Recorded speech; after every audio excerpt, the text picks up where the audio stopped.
होयसल वंश। द्वार समुद्र के होयसल वंश की स्थापना विष्णुवर्धन ने की थी। होयसल वंश यादव वंश की एक शाखा थी। बेलूर में चेन्ना केशव मंदिर का निर्माण विष्णुवर्धन ने 1117 ईस्वी में किया था। होयसल वंश का अंतिम शासक वीर बल्लाल तृतीय था, जिसे मलिक काफूर ने हराया था। होयसल वंश की राजधानी द्वार समुद्र आधुनिक हेलेविड था। कदम वंश।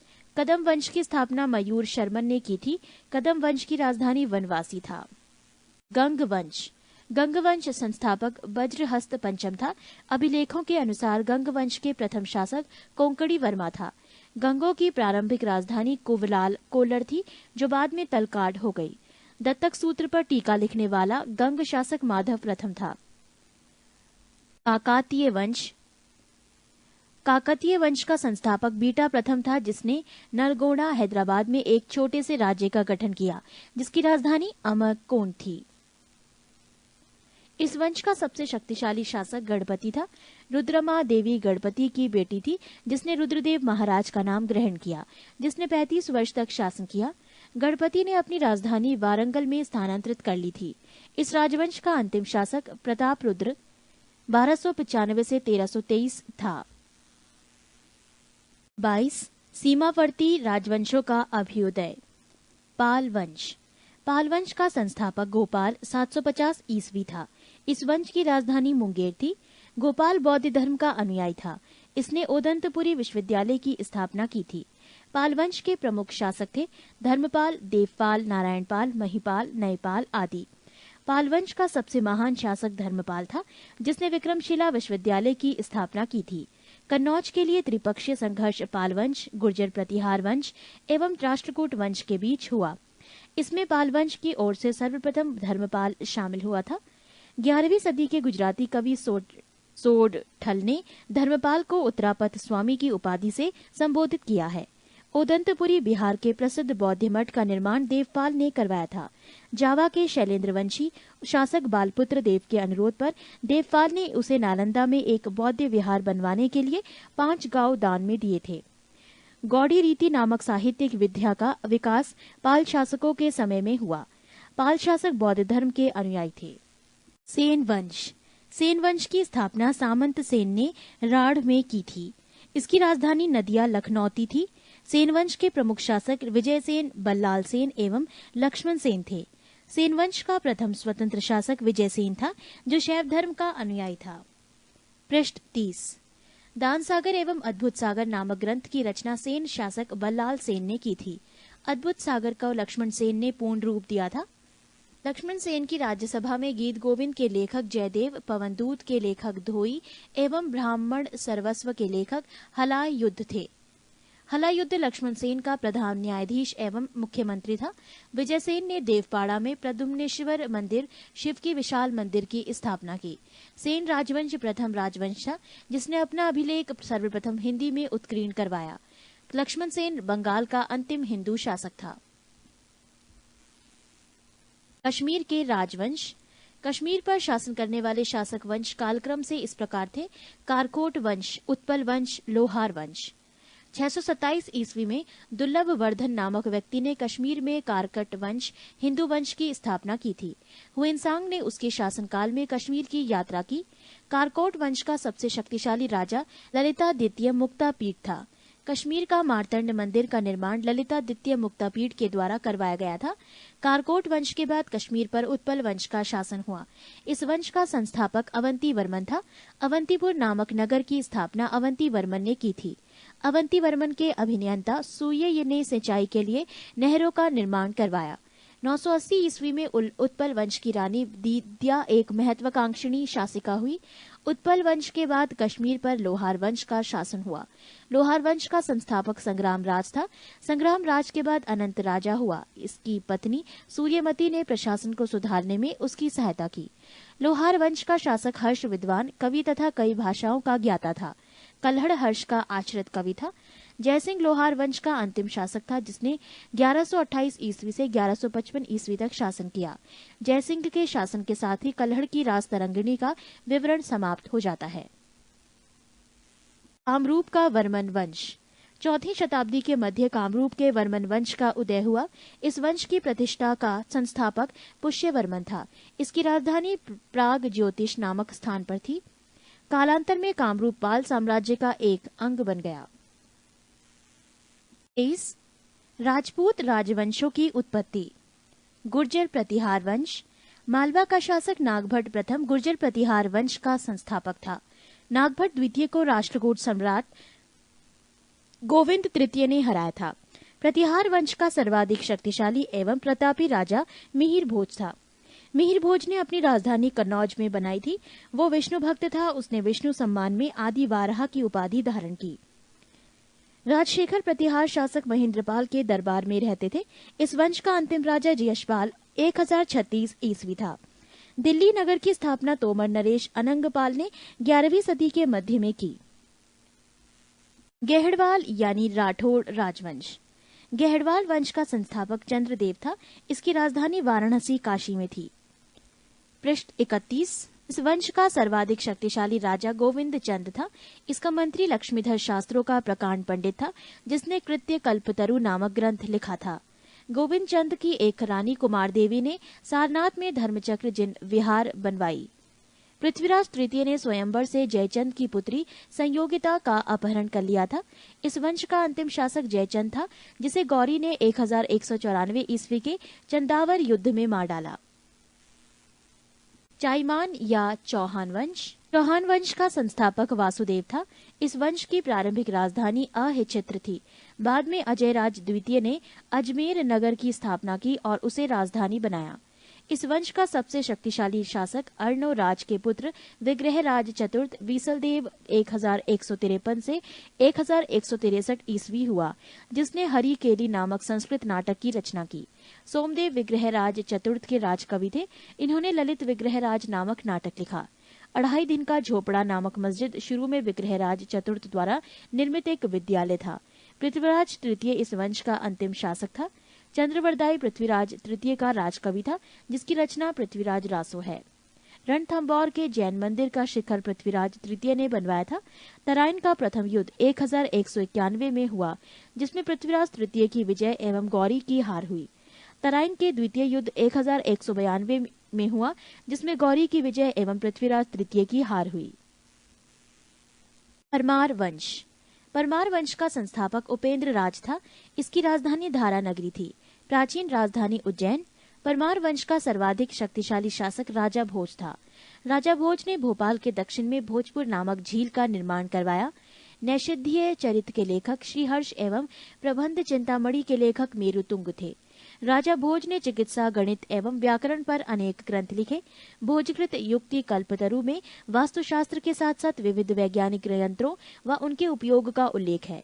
नवसाह सांक चरित्र के रचयिता पद्मगुप्त, दशरूपक के रचयिता धनंजय, धनिक हलायुद्ध एवं अमित गति जैसे विद्वान वाक्यपति मुंज के दरबार में रहते थे।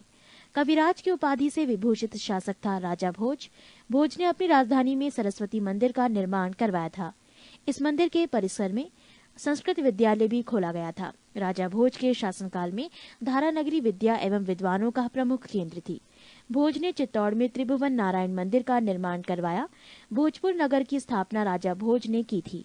परमार वंश के बाद तोमर वंश का, उसके बाद चाहमान वंश का और अंततः 1297 ईस्वी में अलाउद्दीन खिलजी के सेनापति नसरत खां और उलूग खान ने मालवा पर अधिकार कर लिया। चंदेल वंश। प्रतिहार साम्राज्य के पतन के बाद बुंदेलखंड की भूमि पर चंदेल वंश का स्वतंत्र राजनीतिक इतिहास प्रारंभ हुआ। बुंदेलखंड का प्राचीन नाम जेजाक भुक्ति है। चंदेल वंश का संस्थापक है नन्नूक 831 ईस्वी। इसकी राजधानी खजुराहो थी। प्रारंभ में इसकी राजधानी कालिंजर महोबा थी। राजा धंग ने अपनी राजधानी कालिंजर से खजुराहो में स्थानांतरित की थी। चंदेल वंश का प्रथम स्वतंत्र एवं सबसे प्रतापी राजा यशोवर्मन था। यशोवर्मन ने कन्नौज पर आक्रमण कर प्रतिहार राजा देवपाल को हराया तथा उससे एक विष्णु की प्रतिमा प्राप्त, जिसे उसने खजुराहो के विष्णु मंदिर में स्थापित की। पृष्ठ 32। धंग ने जिन्ननाथ, विश्वनाथ एवं वैद्यनाथ मंदिर का निर्माण करवाया। कंदरिया महादेव मंदिर का निर्माण धंगदेव द्वारा 999 ईस्वी में किया गया। धंग ने गंगा यमुना के संगम में शिव की आराधना करते हुए अपने शरीर का त्याग किया। चंदेल शासक विद्याधर ने कन्नौज के प्रतिहार शासक राज्यपाल की हत्या कर दी, क्योंकि उसके महमूद के आक्रमण का सामना किए बिना ही आत्मसमर्पण कर दिया था। विद्याधर ही अकेला ऐसा भारतीय नरेश था जिसने महमूद गजनी की महत्वाकांक्षाओं का सफलतापूर्वक प्रतिरोध किया। चंदेल शासक कीर्तिवर्मन की राज्यसभा में रहने वाले कृष्ण मिश्र ने प्रबोध चंद्रोदय की रचना की थी। इन्होंने महोबा के समीप कीर्तिसागर नामक जलाशय का निर्माण किया।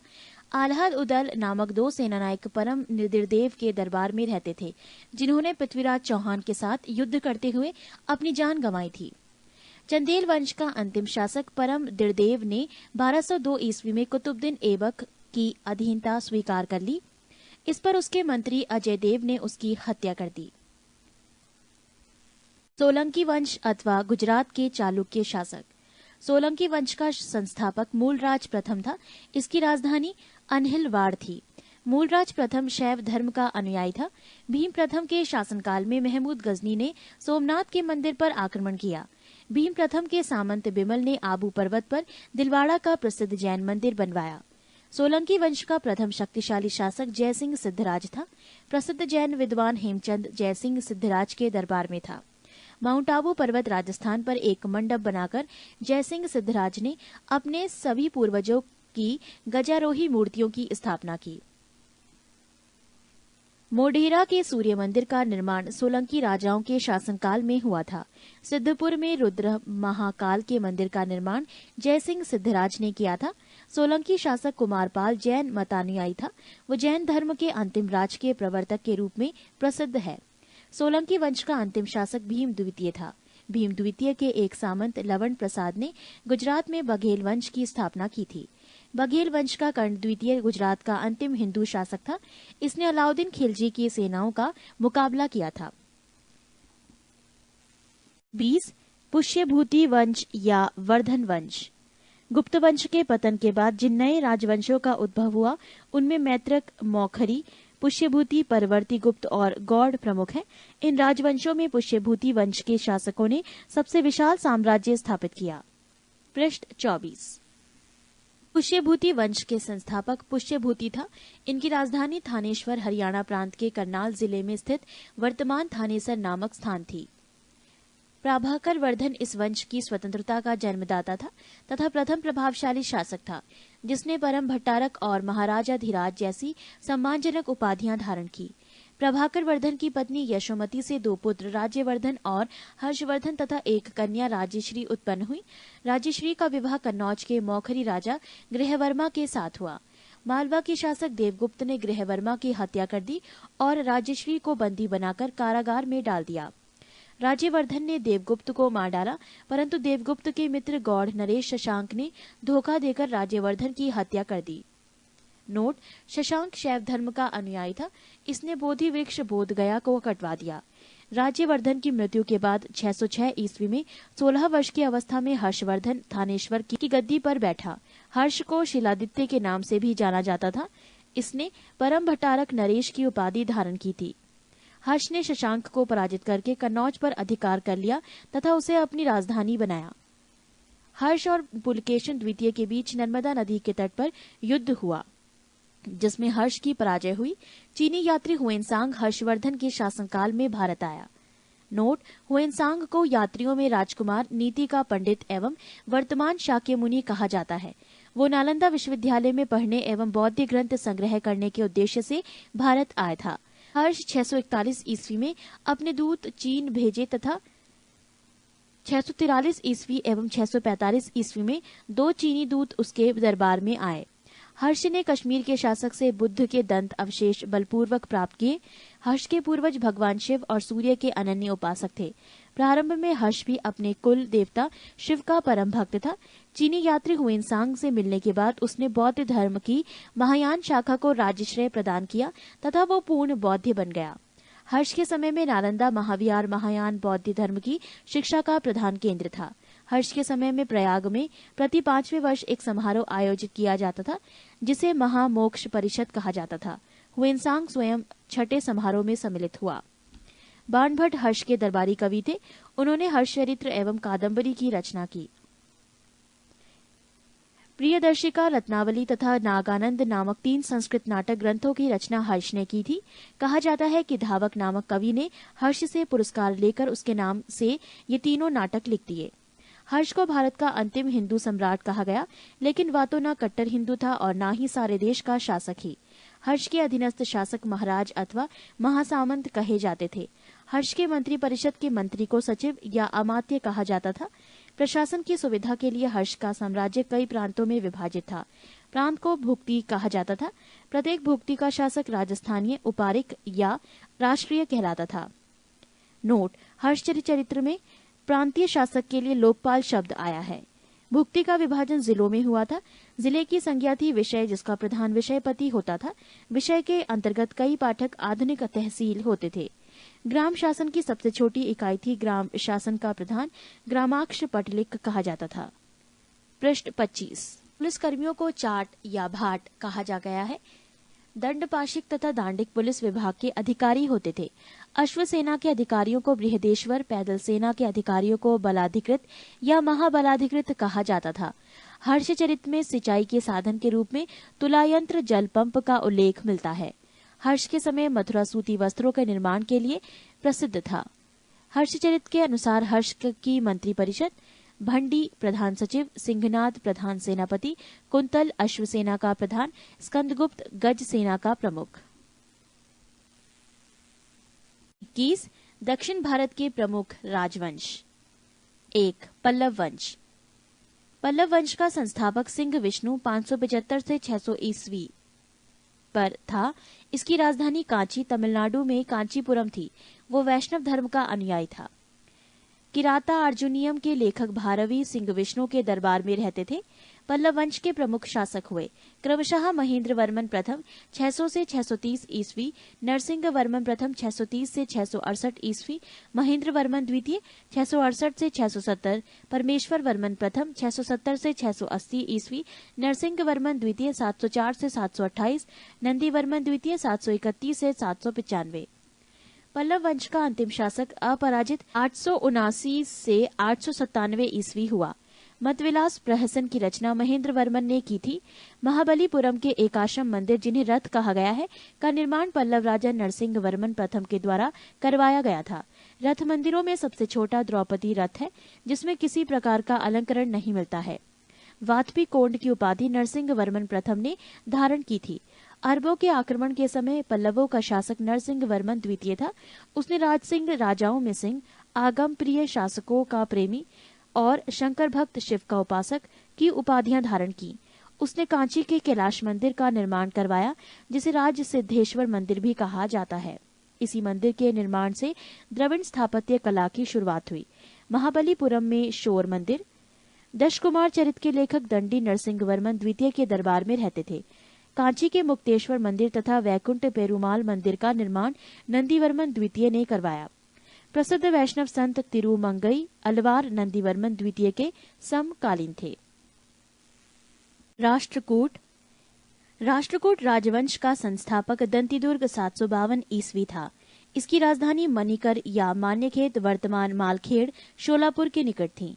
राष्ट्रकूट वंश के प्रमुख शासक थे कृष्ण प्रथम, ध्रुव गोविंद तृतीय, अमोघ वर्ष कृष्ण द्वितीय, इंद्र तृतीय एवं कृष्ण तृतीय। एलोरा के प्रसिद्ध कैलाश मंदिर का निर्माण कृष्ण प्रथम ने करवाया था। ध्रुव राष्ट्रकूट वंश का पहला शासक था, जिसने कन्नौज पर अधिकार करने हेतु त्रिपक्षीय संघर्ष में भाग लिया और प्रतिहार नरेश वत्सराज एवं पाल नरेश धर्मपाल को पराजित किया। ध्रुव को धारावश भी कहा जाता था। गोविंद तृतीय ने त्रिपक्षीय संघर्ष में भाग लेकर चक्रायुद्ध एवं उसके संरक्षक धर्मपाल तथा प्रतिहार वंश के शासक नागभट्ट द्वितीय को पराजित किया। पृष्ठ 26। पल्लव, पांड्य, केरल एवं गंग शासकों के संघ को गोविंद तृतीय ने स्पष्ट नष्ट किया। अमोघ वर्ष जैन धर्म का अनुयायी था। इसने कन्नड़ में कविराज मार्ग की रचना की। आदि पुराण के रचनाकार जिनसेन, गणितासार संग्रह के लेखक महावीराचार्य एवं अमोघ वृत्ति के लेखक सक्तायना अमोघ वर्ष के दरबार में रहते थे। अमोघ वर्ष ने तुंगभद्रा नदी में जल समाधि लेकर अपने जीवन का अंत किया। इंद्र तृतीय के शासनकाल में अरब निवासी अल मसूदी भारत आया। इसने तत्कालीन राष्ट्रकूट शासकों को भारत का सर्वश्रेष्ठ शासक कहा। राष्ट्रकूट वंश का अंतिम महान शासक कृष्ण तृतीय था। इसी के दरबार में कन्नड़ भाषा के कवि पोन्न रहते थे, जिन्होंने शांति पुराण की रचना की। कल्याणी के चालुक्य तैलप द्वितीय ने 973 ईस्वी में कर्क को हराकर राष्ट्रकूट राज्य पर अपना अधिकार कर लिया और कल्याणी के चालुक्य वंश की नींव डाली। एलोरा एवं एलिफेंटा महाराष्ट्र गुहा मंदिर का निर्माण राष्ट्रकूटों के समय ही हुआ। एलोरा में 34 शैलकृत गुफाएं हैं। इसमें 1 से 12 तक बौद्धों, 13 से 29 तक हिंदुओं एवं 30 से 34 तक जैनों की गुफाएं हैं। राष्ट्रकूट शैव, वैष्णव, शाक्त संप्रदायों के साथ साथ जैन धर्म के भी उपासक थे। राष्ट्रकूटों ने अपने राज्यों में मुसलमान व्यापारियों को बसने तथा इस्लाम के प्रचार की स्वीकृति दी थी। चालुक्य वंश, कल्याणी। कल्याणी के चालुक्य वंश की स्थापना तैलप द्वितीय ने की थी। राजधानी मान्यखेट।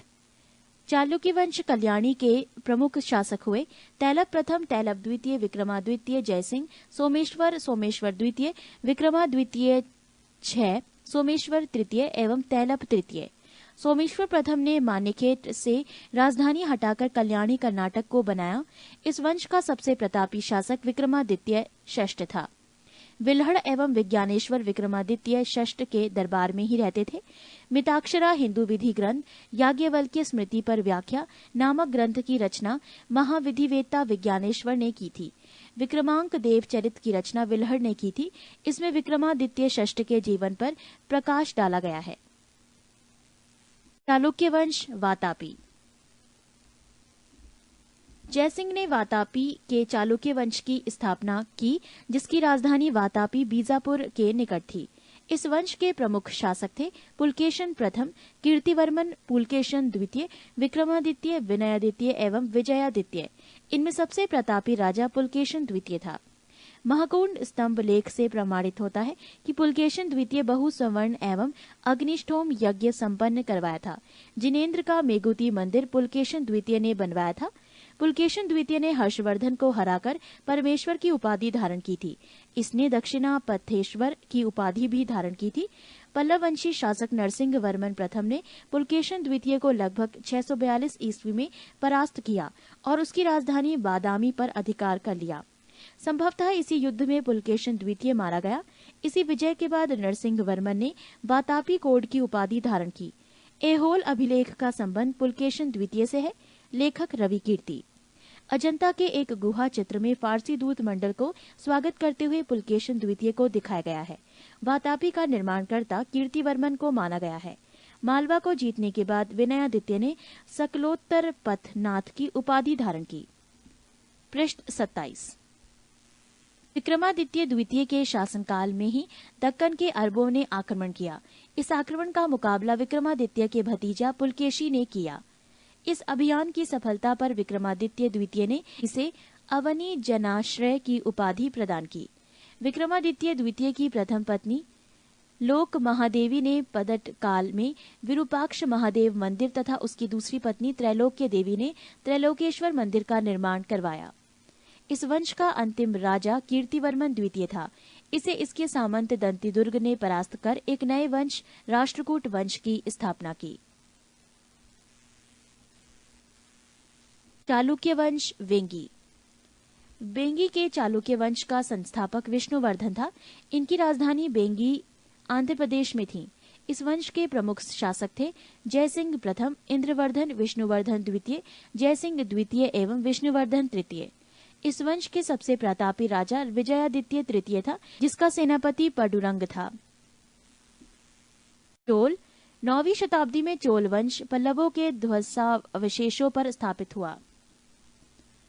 इस वंश के संस्थापक विजयालय 850 से 87 ईस्वी थे, जिसकी राजधानी तांजाय, तंजौर या तंजावुर था। विजयालय ने नरकेसरी की उपाधि धारण की और निशुंभ सूदिनी देवी का मंदिर बनवाया। चोलों का स्वतंत्र राज्य आदित्य प्रथम ने स्थापित किया।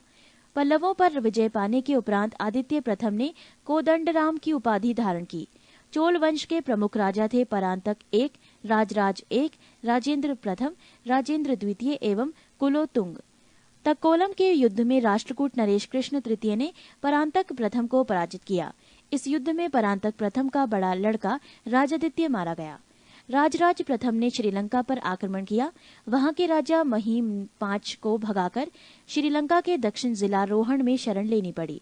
राजराज प्रथम श्रीलंका के विजित प्रदेशों को चोल साम्राज्य का एक नया प्रांत मुंडी चोल मंडलम बनाया और पोलन्नरुवा को उसकी राजधानी बनाया। राजराज एक शैव धर्म का अनुयायी था। इसने तंजौर में राजराजेश्वर का शिव मंदिर बनाया। चोल साम्राज्य का सर्वाधिक विस्तार राजेंद्र प्रथम के शासनकाल में हुआ है। बंगाल के पाल शासक महिपाल को पराजित करने के बाद राजेंद्र प्रथम ने गंगेचोड चोल की उपाधि धारण की और नवीन राजधानी गंगेकोड चोलपुरम के निकट चोलंगगम नामक विशाल तालाब का निर्माण करवाया। नोट: गजनी का सुल्तान महमूद राजेंद्र प्रथम का समकालीन था। चोल काल में भूमि के प्रकार: वेलन वगाई, गैर ब्राह्मण किसान स्वामी की भूमि। ब्रह्माद्य, ब्राह्मणों को उपहार में दी गई भूमि। शाला भोग, किसी विद्यालय के रखरखाव की भूमि। देवदान या तिरुन मडदुक्कनी, मंदिर को उपहार में दी गई भूमि। पली चंदम, जैन संस्थानों को दान दी गई भूमि। राजेंद्र द्वितीय ने प्रकेसरी की एवं वीर राजेंद्र ने राजकेसरी की उपाधि धारण की। चोल वंश का अंतिम राजा राजेंद्र तृतीय था। चोलों एवं पश्चिमी चालुक्य के बीच शांति स्थापित करने में गोवा के कदम्ब शासक जयकेस प्रथम ने मध्यस्थ की भूमिका निभाई थी। विक्रम चोल अभाव एवं अकाल से ग्रस्त गरीब जनता से राजस्व वसूल कर चिदम्बरम मंदिर का विस्तार करवा रहा था। कुलोतुंग द्वितीय ने चिदम्बरम मंदिर में स्थित गोविंदराज विष्णु की मूर्ति को समुद्र में फेंकवा दिया। कालांतर में वैष्णव आचार्य रामानुजाचार्य ने उक्त मूर्ति का पुनरुद्धार किया और उसे तिरुपति के मंदिर में प्राण प्रतिष्ठित किया। चोल प्रशासन में भाग लेने वाले उच्च पदाधिकारियों को पेरुंदरम एवं निम्न श्रेणी के पदाधिकारियों को शेरुंदरम कहा जाता था। पृष्ठ 28। संपूर्ण चोल साम्राज्य 6 प्रांतों में विभक्त था। प्रांत को मंडलम कहा जाता था।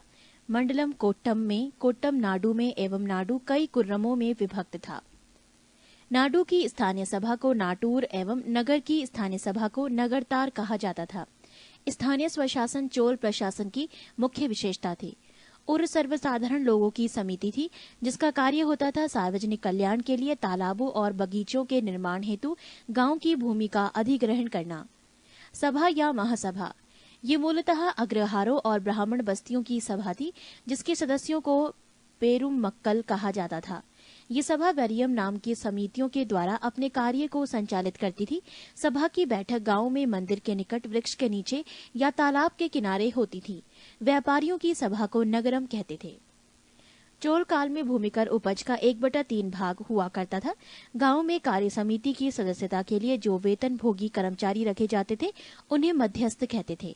ब्राह्मणों को दी गई करमुक्त भूमि को चतुर्वेदी मंगलम एवं दान दी गई भूमि ब्रह्मदेय कहलाती थी। चोल सेना का सबसे संगठित अंग था पदाती सेना। चोल काल में काशू सोने के सिक्के थे। तमिल कवियों में जयन गोंदर प्रसिद्ध कवि था जो कुलोतुंग प्रथम का राजकवि था। उसकी रचना है कलिंगतु पर्णी, कंबन, ओट टकुटन और पुंगलेंदी को तमिल साहित्य का त्रिरत्न कहा जाता है।